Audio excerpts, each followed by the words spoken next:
अस्सलाम वालेकुम। कुछ ही दिन पहले मैंने अपनी एक वीडियो अपलोड की भीख दें या ना दें के मौजू के ऊपर। उसके ऊपर मुझे बड़ा अच्छा फीडबैक मिला। बहुत से लोगों ने ये कहा कि ये सवाल हमारे जहन में भी होता था और आपकी वीडियो देखकर हमें इसका अच्छा सा जवाब मिल गया है। लेकिन साथ ही एक तो लोगों ने एतराज़ भी किया। उन्होंने कहा कि आपकी इस बात से कहीं ना कहीं प्रोफेशनल बैगिंग को प्रमोशन मिलती है।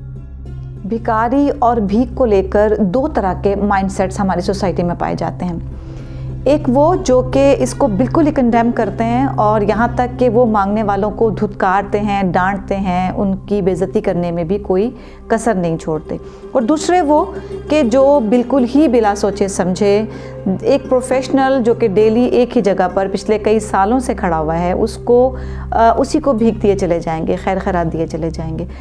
दोनों माइंडसेट्स जो हैं ये एक्सट्रीम पर हैं, जबकि हमें दरमियानी रास्ता इख्तियार करना चाहिए। और हमारे नबी अलैहिस्सलाम ने इतने साल पहले हमें ये दर्स दे दिया था कि मियाना रवि इख्तियार करो, इसी में हमारी बेहतरी है। हर मसले का एक दरमियानी हल ज़रूर होता है। रूहानी तर्ज फ़िक्र के हिसाब से आपके सामने जिसने हाथ फैला दिया आप उसको खाली मत जाने दें। वो अपना किरदार अदा कर रहा है और आप देखिए कि आपका क्या किरदार है। दूसरी तरफ ये भी बात सही है कि अगर ये मांगने वाले, हाथ फैलाने वाले एक माफिया की शक्ल इख्तियार कर जाएं, एक खौफनाक, ख़तरनाक नासूर बन जाएं सोसाइटी का, तो इनकी रोकथाम करना भी हम सबका फ़र्ज़ है। एक नया सवाल ये पैदा होता है कि भीख में दिया क्या जाए। असूलन तो मांगने वाला जो मांग रहा है देने वाले को वही देना चाहिए, लेकिन ये मांगने वाले लोग कोई आम लोग नहीं हैं, जालिम जहन के लोग हैं।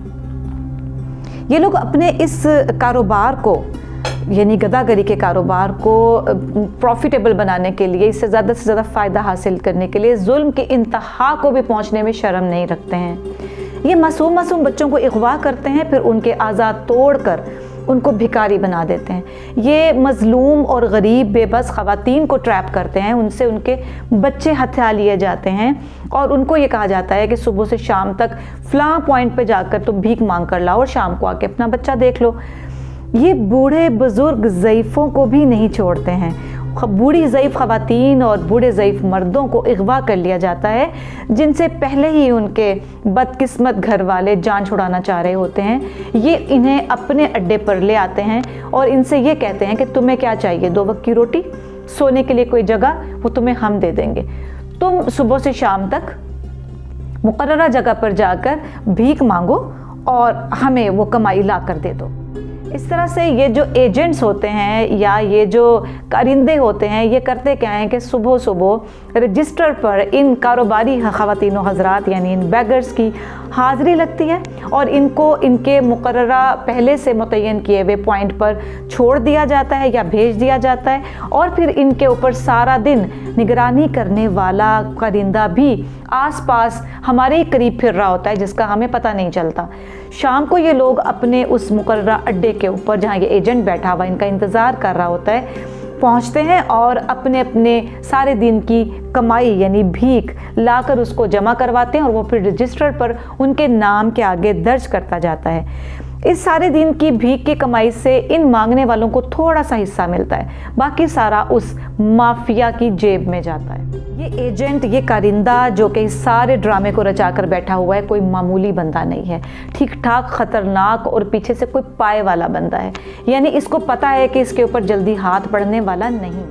खुद ये लोग अच्छा भला कमा कर घरों, मकानों, कारों वाले बन चुके हैं और इन भीख मांगने वालों को सिर्फ 2 वक्त की रोटी पे खाया हुआ है। और इनको ये नहीं पता कि हमने सोसाइटी में किस कदर हमने गंद मचाया हुआ है, किस कदर आवाम को परेशानी होती है जिस वक्त कोई बाज़ार जाता है, किसी वक्त कोई रोड पे चल रहा होता है, कहीं ट्रैफिक सिग्नल पे आपको रुकना पड़ता है, तो इनकी भरमार आवाम को शदीद परेशान करती है। और फिर हसास और नाजुक दिल रखने वाले लोग शशोपंज में पड़ जाते हैं कि हम अब करें क्या।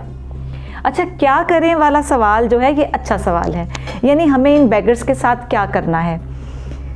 इस सारी चीज़ को लेकर जब मैंने देखा, सोचा, और पिछले दिनों मुझे बड़ी खुशी हुई है देखकर कि सोशल मीडिया पर यहाँ वहाँ इस पॉइंट को बहुत उठाया जा रहा है कि क्योंकि शहरों में ये जो प्रोफेशनल बैगर्स हैं इनकी तादाद ख़तरनाक हद तक बढ़ चुकी है। तो इनके ऊपर कोई काम करना अब लोगों को महसूस हो रहा है कि बहुत ज़रूरी हो गया है। और लाहौर शहर में मैंने देखा है कि जगह जगह स्टॉप्स के ऊपर सेल्स बना दिए गए हैं और वहाँ पर एक बैनर लगा दिया गया है कि प्रोफेशनल बेगर्स की आप यहाँ आकर शिकायत कर सकते हैं। अल्लाह के बंदो, हमने क्या शिकायत करनी है? क्या आपको दिख नहीं रहा है? क्या हुकूमत इस बात से बेखबर है कि इन छोटे छोटे बेगर्स को पकड़कर अगर आप थाने में ले जाएंगे तो क्या होगा? वो तो पहले ही मरे पड़े हैं, मरे हुए को मार के क्या लोगे? हमें अगर कुछ करना है, हुकूमत को अगर कुछ करना है तो ऊपर की सतह पर काम करना पड़ेगा। यानी उन गुर्गों को, उन गुंडों को पकड़ना है जिन्होंने इन मासूम या बेबस लोगों को ट्रैप करके, इनको मजबूर करके तो भीख मांगने के ऊपर लगाया हुआ है। हम लोग वहाँ नहीं पहुँच सकते, अवाम वहाँ तक नहीं जा सकती है। अगर हम इन नीचे वाले हमारे सामने नज़र आने वाले बेगर्स को हम भीख देना बंद कर देंगे तो कोई बहुत फ़र्क पड़ने वाला नहीं है। फ़र्क अगर हम हासिल करना चाहते हैं तो फिर इसी तरह पर कि ऊपर की सतह पर सख्ती की जाए, उस ऊपर की सतह पर इन बदमाशों को, इन गुंडों को पकड़ा जाए जिन्होंने ये जुल्म का बाज़ार गर्म किया हुआ है। अच्छा, अब हम अपने तौर पर क्या कर सकते हैं? क्योंकि हमने तो ये सीख लिया और अपने दिल में बिठा लिया कि जो हमारे सामने हाथ फैलाता है उसको हमने खाली नहीं जाने देना। और अब हमने ये भी बात समझ ली कि ये जो हमारे सामने दिखते हैं, ये प्रोफेशनल बेगर्स, ये इतने कसूरवार नहीं हैं जितने कसूरवार वो पीछे बैठा हुआ कारिंदा है, वो एजेंट है जिसने अपना ये बिज़नेस बनाया हुआ है। तो हम करें तो क्या करें? इसके लिए एक छोटी सी टिप है मेरे पास। अगर आप लोग मेरी इस टिप से एग्री करते हैं तो प्लीज़ मुझे अपने कमेंट्स में ज़रूर बताइएगा। करना हमें यह है कि हम पूरे इरादे के साथ अपनी मंथली ग्रॉसरी में कुछ सामान खाने पीने का इजाफी ले आया करें और अपने घरों में रखें। जब हमारे डोर पर कोई मांगने वाला आता है तो हम बजाय रुपया पैसा देने के उसको खाने वाली वो चीज़ दे दिया करें। यानी हम उसको खाली भी ना जाने दें और उसको ऐसा सामान दे दिया जाए जिससे उसका तो पेट भरे और शाम को जब वो अपने अड्डे पर वापस जाए तो उस एजेंट की इस जेब के ऊपर एक कारी ज़र्ब लगे कि कमा कर तो ये कुछ नहीं लाया। इसके अलावा हम अपने जब घर से बाहर जाते हैं, ख़वातीन के पास अक्सर बैग तो होते ही हैं, तो उनमें खाने पीने की कुछ चीज़ें जैसे कि जूस के डिब्बे, बिस्किट के पैकेट्स, निम्को, कोई भी और खाने वाली चीज़, घर में जो खाना बनाए उसी को एक रोटी सालन को आप रैप कर लें, जितनी ज़्यादा कर सकते हैं करें और बॉक्सेस पैकेट्स बनाकर साथ ले जाएं कि जब रास्ते में मुझसे कोई मांगने वाला आएगा तो मैंने उसको खाली नहीं जाने देना। इससे क्या होगा कि हमारा अपना ज़मीर मुतमईन रहेगा, उन भूखों को खाने को मिल जाएगा। और तीसरी चीज़, वो जो एक गंदी जहनियत रख कर बैठा हुआ है, जो शाम में इस इंतज़ार में बैठा हुआ है कि भीख की रकम आएगी और मेरा लालच जो है उसको सुकून मिलेगा, उसको भी एक धचका पहुंचेगा। मेरी दरख्वास्त है आप लोगों से कि अगर आपको मेरी ये सजेशन अच्छी लगती है तो प्लीज़ इस पैगाम को ज़्यादा से ज़्यादा फैलाइए और इस कार्य खैर में इस तरह से हिस्सेदार बनिए। और अगर इसके अलावा भी आपके पास कोई राय है, कोई सजेशन है तो प्लीज़ मुझे कमेंट्स सेक्शन में आकर ज़रूर बताइए। इंशाल्लाह नेक्स्ट वीडियो में आपके सजेशंस भी हम शामिल कर सकते हैं। दूसरी तरफ हम देखते हैं रोड्स पर, सिग्नल्स पर ये जो ख्वाजा सरा होते हैं या बने हुए होते हैं, इनका एक बहुत बड़ा ढेर है। ये झमकट्टा बनाकर एकदम हमारे आसपास आ जाते हैं और भीख मांगने लग जाते हैं। एक और बड़ी अफसोसनाक सूरत हाल उस वक्त पैदा होती है कि जब सिग्नल पे खड़े हुए आपके इर्द गिर्द एकदम ढेर सारे ख्वाजा सरा आ जाते हैं भीख मांगने के लिए। उनको देखकर शदीद दुख पहुंचता है। उनके हाथ पैर सलामत हैं, दिमाग सलामत है, आंखें मौजूद हैं, क्या ज़रूरत पड़ी है आपको आकर भीख मांगने की?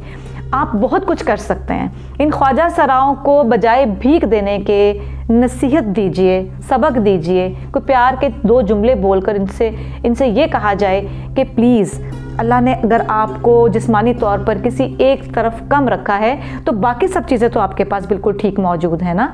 लोग माजूर भी तो पैदा होते हैं लेकिन वो भीख नहीं मांगते, वो कुछ ना कुछ करके अपना पेट पालने के काबिल हो जाते हैं। आप भी कर सकते हैं, आप मजदूरी कर सकते हैं, आप फल सब्ज़ी की रेडी लगा सकते हैं, आप कोई टेक्निकल काम सीख सकते हैं। ऐसा नहीं है कि आपको सारा मुआशरा धुतकार रहा है। अगर चंद लोग आपको